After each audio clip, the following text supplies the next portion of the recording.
Hello friends, इस episode के शुरुआत में हम शैनहेंग को देखते हैं जो उस अपार्टमेंट से मूव आउट करने वाला होता है और वो याओयाओ के आने का वेट कर रहा था ताकि वो वापस आकर उसे मूव आउट करने से रोक ले। तभी कुछ लोग उससे कहने लगे, सर काफी टाइम हो चुका है, क्या आप जाने के लिए रेडी हैं? तो शैनहेंग कहता है कि अभी 10 मिनट और वेट कर लो। फिर वो आदमी बोला, ये आप 3 बार कह चुके हैं, अब हमारा जॉब से वापस जाने का टाइम हो गया है, आपका यहाँ से जाने का इरादा है या नहीं? फिर शैनहेंग वहाँ से जाने के लिए हाँ कह देता है और ये सुनकर वो लोग उसका सामान उठाकर ले जाते हैं। अगले सीन में याओयाओ घर वापस आ जाती है और वो देखती है कि शैनहेंग वहाँ से जा चुका था, जिसकी वजह से उसे वो घर खाली खाली लग रहा था और उससे वो काफी सैड हो जाती है। इसके बाद वो टीवी देखते हुए डिनर करने लगती है, लेकिन इसमें भी उसे मजा नहीं आ रहा था तो वो टीवी ऑफ कर देती है। वहीं दूसरी ओर हम शैनहेंग को देखते हैं जो अपने विला पर जा चुका था। वो भी टीवी ऑन करके एक ड्रामा देखने लगता है। तभी उसका हाथ उस टॉय पर जाता है जो उसने याओयाओ के लिए खरीदा था। फिर वो उसे दूर रख के कहने लगा, इस सब में तुम्हारी गलती है, अब मेरी तरफ ऐसे देख क्यों रहे हो? ये कहकर वो उसे सोफे पर पटक देता है। अगले दिन जब वो ऑफिस में जाता है तो याओयाओ उसे गुड मॉर्निंग कहती है, लेकिन वो उसे अवॉइड कर देता है। वो याओयाओ के साइड में उसका टिफिन रखे हुए देखता है। उसी टिफिन में याओयाओ उसके लिए खाना रखा करती थी। ये सब याद करने के बाद वो वहाँ से चला गया। अगले सीन में सब लोग लंच टाइम में खाना खा रहे होते हैं और याओयाओ जब अपना टिफिन खोलती है तो तभी वहाँ शैनहेंग आ जाता है और उसे रोकते हुए बोला, मेरे पास एक बहुत इंपॉर्टेंट फाइल है जिसे तुम्हें कस्टमर तक पहुँचानी है। तो याओयाओ अपना टिफिन पैक करके साथ में लेकर जा रही होती है। इस पर शैनहेंग बोला, तुम कस्टमर के सामने खाना नहीं खा सकती। फिर याओयाओ कहती है, नहीं मैं इसे कार में फिनिश करूंगी, लेकिन शैनहेंग उसे कार में खाने देने से भी मना कर देता है। फिर याओयाओ अपना खाना बावरुई को दे देती है और वहाँ से उठकर चली गई। उसके जाने के बाद शैनहेंग बावरुई को भी वो खाना खाने से मना कर देता है। तभी एक आदमी वहाँ शैनहेंग का लंच लेकर आता है तो शैनहेंग अपना लंच बावरुई को खाने के लिए दे देता है और याओयाओ का टिफिन उससे वापस मांग लेता है। इसके बाद वो उस टिफिन को लेकर खाना खाने के लिए चला जाता है और याओयाओ के हाथ का बना खाना उसे बहुत पसंद आता है। अगले सीन में शैनहेंग अपना वर्क कर रहा होता है और वहीं जुनहेंग उसके पास बैठकर एक ड्रामा देख रहा था। फिर उससे कहने लगा, जिस शैनहेंग को मैं जानता हूँ वो तो अपने पास थोड़ी सी भी नॉइज बर्दाश्त नहीं कर सकता, यहाँ तक कि मेरे सांस लेने की आवाज भी नहीं। फिर आज मुझे ड्रामा कैसे देखने दे रहा है? इस पर शैनहेंग कहने लगा, क्योंकि अब मुझे रियलाइज हो गया है कि आसपास नॉइज हो तो मैं काम पर ज्यादा फोकस कर पाता हूँ। ये सुनकर जुनहेंग कहता है, लगता है अब तुम मॉन्क वाले लाइफ से बाहर आ गए हो। तो शैनहेंग बोला, क्या तुम्हें मैं मॉन्क लगता हूँ? तो जुनहेंग कहने लगा, हाँ क्योंकि मैंने कभी तुम्हें किसी लड़की से अट्रैक्ट होते हुए नहीं देखा, कहीं अब तुम्हें किसी से प्यार तो नहीं हो गया? तो शैनहेंग कहता है कि ये पॉसिबल नहीं है। अगले सीन में हम याओयाओ को देखते हैं जिसके ग्रुप में उसके कलीग्स बात कर रहे होते हैं कि इस वीकेंड पर शैनहेंग का बर्थडे आने वाला है और हम सब उसके विला पर जाकर उसे सरप्राइज देंगे। ये मैसेज देखने के बाद याओयाओ शैनहेंग के पास कॉल करती है और उससे बोली, बॉस मैं आपसे मिलकर कुछ पूछना चाहती हूँ। तो शैनहेंग कहता है, ठीक है तुम मेरे विला पर आ सकती हो, मैं तुम्हें यहाँ का एड्रेस सेंड करता हूँ। अगले सीन में शैनहेंग बहुत अच्छे से रेडी होकर याओयाओ के आने का वेट कर रहा होता है। थोड़ी देर बाद उसके घर की डोर बेल बजती है। वो देखता है कि वहाँ पर याओयाओ आई हुई थी और उसने एक बहुत प्रीटी ड्रेस पहन रखी थी। फिर शैनहेंग उससे बोला, क्या तुम किसी काम के बारे में बात करने आई हो? तो याओयाओ बोली, नहीं मुझे काम के बारे में बात नहीं करनी। इस पर शैनहेंग कहता है, तो क्या कोई प्राइवेट मैटर है? इस पर याओयाओ हाँ कहती है। फिर शैनहेंग कहने लगा, क्या प्राइवेट मैटर्स के बारे में बात करने के लिए ऐसी ड्रेस पहन कर आना जरूरी था? इस बारे में तो सोचना भी मत कि मैं तुम्हारे साथ वापस चलूंगा, भले ही तुमने कितनी भी अच्छी ड्रेस पहनी हो, ये सब यूजलेस है। याओयाओ बोली, बॉस आपको मिसअंडरस्टैंडिंग हुई है। शैनहेंग कहता है, तुम्हें एक्सप्लेन करने की कोई जरूरत नहीं है, मुझे समझ आ रहा है कि तुम क्या सोच रही हो। पहले हम पूरा दिन साथ रहते थे तो अब तुम्हें बहुत अकेला फील हो रहा होगा, खैर चलो अब अंदर आओ। इस पर याओयाओ बोली, मैं अभी अंदर नहीं आ सकती। तो शैनहेंग पूछता है क्यों? तभी उसके बाकी कलीग्स वहाँ आकर उसे सरप्राइज देते हैं और उसे बर्थडे विश करते हैं, लेकिन शैनहेंग उन्हें देखकर बिल्कुल भी खुश नहीं था। फिर वो सब अंदर आ जाते हैं और तियान उनसे कहती है, शैनहेंग बिल्कुल भी खुश नहीं लग रहा। ये सुनकर यूफेई कहता है, उसकी खामोशी ऐसे लग रही है जैसे ये किसी तूफान से आने के पहले की शांति हो। फिर शैनहेंग के सामने जुनहेंग भी आ जाता है,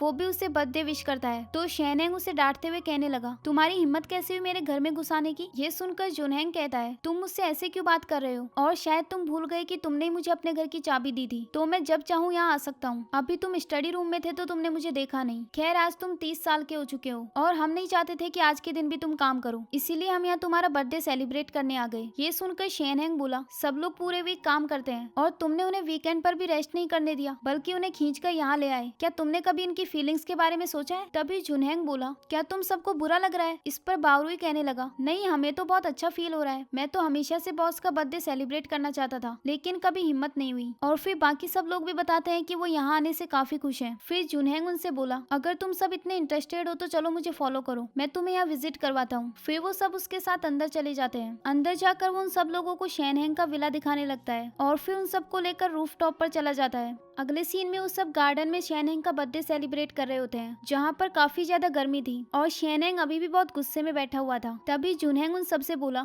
यहाँ इतनी भी गर्मी नहीं है, मैंने सोचा कि तुम सब लोग पूरे दिन ऑफिस में बैठे रहते हो, नेचर से बिल्कुल भी कनेक्ट नहीं हो, इसीलिए मैंने यहाँ सभी अरेंजमेंट्स की। तभी शेनहेंग याओयाओ से कहने लगा, मेरे साथ अंदर चलो, मुझे अभी एक क्लाइंट के बारे में याद आया, उसके प्री नेचुरल एग्रीमेंट में कुछ चेंज करने हैं। याओयाओ बोली, क्या उसे अभी चेंज करना जरूरी है? तो शेनहेंग कहता है, क्या तुम्हारे पास कोई और ऑप्शंस हैं? ये सुनकर याओयाओ उसके साथ चली जाती है। इसके बाद वो शेनहेंग के स्टडी रूम में जाती है और शेनहेंग उसे एग्रीमेंट में चेंज करने का कहकर वहाँ से चला गया। वहीं दूसरी ओर हम उसके कलीग्स को देखते हैं जो गर्मी में बहुत ज्यादा परेशान हो रहे थे और तभी जुनहेंग के पास एक डिलीवरी बॉय का कॉल आता है, तो वो वहाँ से उठकर चला गया। इसके बाद उसके बाकी कलीग्स भी वहाँ से उठकर अंदर चले जाते हैं। अगले सीन में हम देखते हैं कि वो डिलीवरी बॉय उन्हें पिज्जा डिलीवर करने आया था जो उन्होंने बर्थडे सेलिब्रेशन के लिए ऑर्डर किए थे। तभी वहाँ पर उसके बाकी कलीग्स आ जाते हैं। अगले सीन में वो सब साथ बैठकर खाना खाने लगते हैं। तभी वहाँ पर शेनहेंग आता है, तो जुनहेंग उसके पास जाकर उससे खाना खाने के लिए कहता है और फिर उससे बोला, प्लीज तुम चेंगजी को भी इनविटेशन भेज दो ना। इस पर शेनहेंग कहने लगा, तुमने इन सबको बिना मेरी परमिशन के मेरे घर बुला लिया और मुझे बेवजह बर्थडे पार्टी दी और अब तुम चाहते हो कि मैं चेंगजी के साथ तुम्हारी डेट अरेंज करूँ। ये सुनकर जुनहेंग कहने लगा, ये तुम्हारे लिए सही इसलिए मैंने तुम्हें बताया नहीं, और देखो सभी लोग कितने खुश हैं। शेनहेंग बोला, मुझे तो वो कहीं से भी खुश नहीं लग रहे, और फिर वो चेंगजी को इनवाइट करने के लिए मान जाता है। इसी के साथ ही एपिसोड यहीं एंड हो जाता है। नेक्स्ट एपिसोड देखने के लिए इस चैनल को सब्सक्राइब कर लीजिए। Thanks for watching.